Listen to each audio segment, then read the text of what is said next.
The tale of Antoinette Frank is chillingly unimaginable. A shocking portrayal of corruption and brutality that casts a dark shadow on the otherwise honorable profession of law enforcement. This is the story of a 23-year-old rookie cop in New Orleans, whose path twisted horrendously from upholder of justice to a convicted felon now residing in the Louisiana Correctional Institute for Women in Saint Gabriel, Louisiana, condemned to death for her heinous crimes.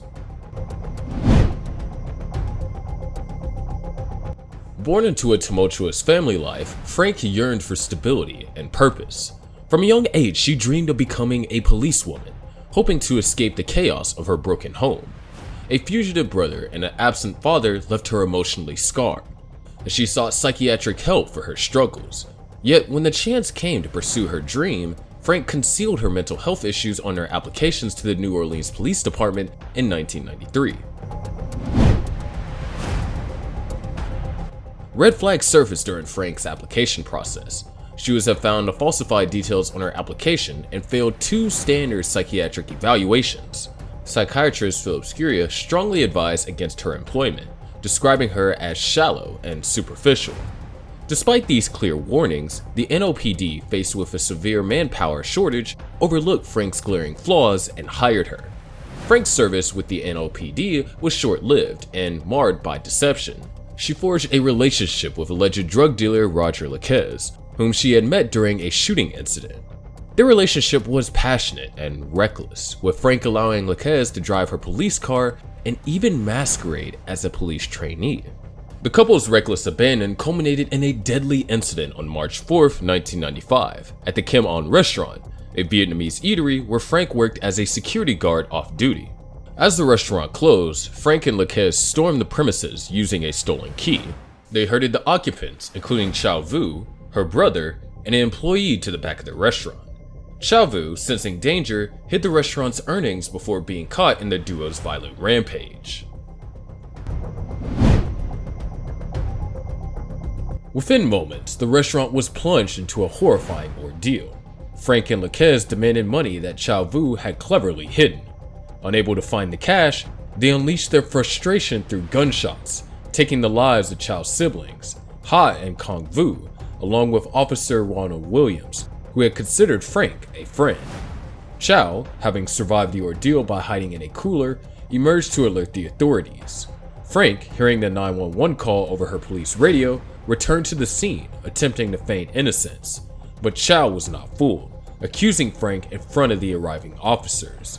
In subsequent investigations, a chilling discovery was made at Frank's home: a human skull, possibly that of her missing father, with a bullet hole. This gruesome find solidified her status as a prime suspect in the restaurant murders. Frank and Laquez were brought to trial for their unforgivable crimes. Laquez was convicted and received capital punishment. Frank's trial, beginning on September 5, 1995, ended with her conviction and the jury's recommendation of capital punishment on all counts. She was formally sentenced to death on October 20, 1995, and sent to a Louisiana condemned row. Frank's sentence ignited a series of appeals and counter-appeals, with her attorneys arguing that she was denied state-funded experts to prepare for the sentencing phase of her trial. Despite stays of execution and cancellation of warrants, the Louisiana Supreme Court upheld her death sentence.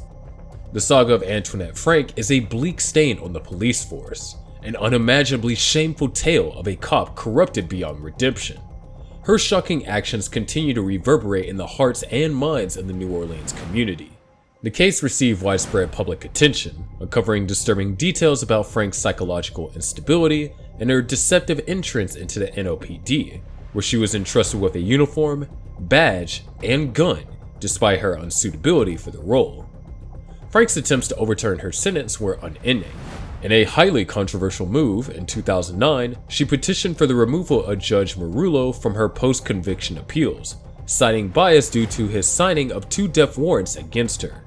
Despite initial pushback, another judge ruled Marullo should be recused from her case due to his surprising connections to the gun used in the restaurant slayings.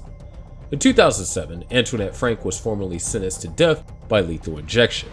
She would be the first woman to face such a sentence in Louisiana since 1942. As of now, Frank, age 36, is one of the 2 women on Louisiana's condemned row at the women's prison in Saint Gabriel. Frank's story is a chilling chronicle of a woman who was given the power and responsibility to serve and protect, but instead used that power to commit unimaginably shameful acts. Her actions have left an indelible mark on the New Orleans community, inciting a wave of shock and horror that continues to linger. The story of Antoinette Frank serves as a stark reminder of the potential dark side of power when placed in the wrong hands, forever casting a shadow on the image of the NOPD and forever changing the lives of those she tragically affected.